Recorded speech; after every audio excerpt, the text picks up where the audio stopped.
தமிழக வெற்றி கழக கட்சியின் தலைவர் விஜய் வெளியிட்ட அறிக்கை ஒன்று பெரிய விவாதங்களை ஏற்படுத்தியுள்ளது. கட்சியின் பொதுச் செயலாளர் புஷி ஆனந்திற்கு கட்சியில் மதிப்பு குறைகிறதோ என்ற கேள்விகள் இதனால் எழுந்துள்ளன.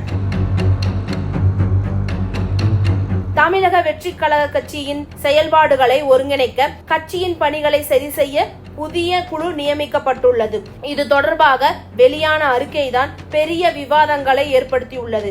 ஏனென்றால் இதற்கு முன் வெளியிட்ட அறிக்கைகளில் எனது உத்தரவு மற்றும் ஆலோசனை கிணங்க கழக பொதுச் செயலாளர் திரு என் ஆனந்த் அவர்களது வழிகாட்டலின்படி கழக பணிகளை மேற்கொள்வார் என்றும் கழக தோழர்களும் அனைத்து நிலை நிர்வாகிகளும் இதற்கு முழு ஒத்துழைப்பு நல்குமாறு கேட்டுக்கொள்கிறேன் என்றும் கூறப்பட்டது.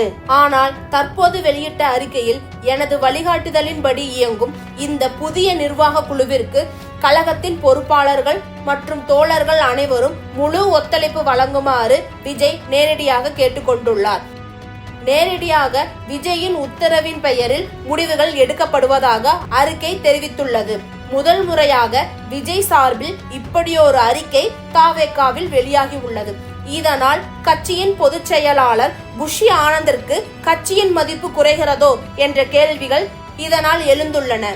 கடந்த மாதம் கரூரில் நடந்த கூட்ட நெரிசலில் உயிரிழந்தவர்களின் குடும்பத்தினரை சென்னை மாமல்லபுரத்தில் உள்ள ஒரு தனியார் விடுதியில் விஜய் சந்தித்து பேசினார். இந்த நிகழ்வு முழுக்க புஷி ஆனந்த் ஓரம் கட்டப்பட்டார்.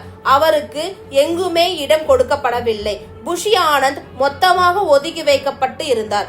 விஜய் புஷி ஆனந்த் மீது அப்செட்டில் இருந்ததாக கூறப்படுகிறது. முக்கியமாக புஷி ஆனந்த் தலைமறைவானதை விஜய் விரும்பவில்லை என்றும் கூறப்படுகிறது. அத்தோடு கட்சியை சரியாக கட்டமைக்கவில்லை, கட்சி நிர்வாகிகளை சரியாக தேர்வு செய்யவில்லை, கட்டமைப்பில் சொதப்பி விட்டார் என்றெல்லாம் புஷி ஆனந்த் மீது விஜய் கோபத்தில் இருக்கிறாராம்.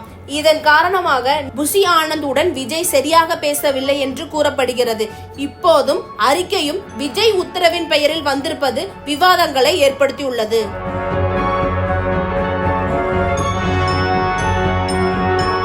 இந்நிலையில் நவம்பர் 5ஆம் தேதி தாவேகா சிறப்பு பொதுக்குழு கூட்டம் நடைபெறும் என விஜய் அறிவித்துள்ளார். கழக நிலவரம் நம்மை ஊக்குவிப்பதாக இருக்கையில்தான் அடுத்த அடியை இன்னும் நிதானமாக எடுக்க வைக்க வேண்டும். இத்தகைய சூழலில் கழகத்தின் அடுத்த கட்ட தொடர் நிகழ்வுகள் மற்றும் செயல்பாடுகள் குறித்து விவாதிக்க வேண்டும் என தமிழக வெற்றி கழக கட்சியின் தலைவர் விஜய் அக்கட்சி தொண்டர்களுக்கு கடிதம் எழுதியுள்ளார்.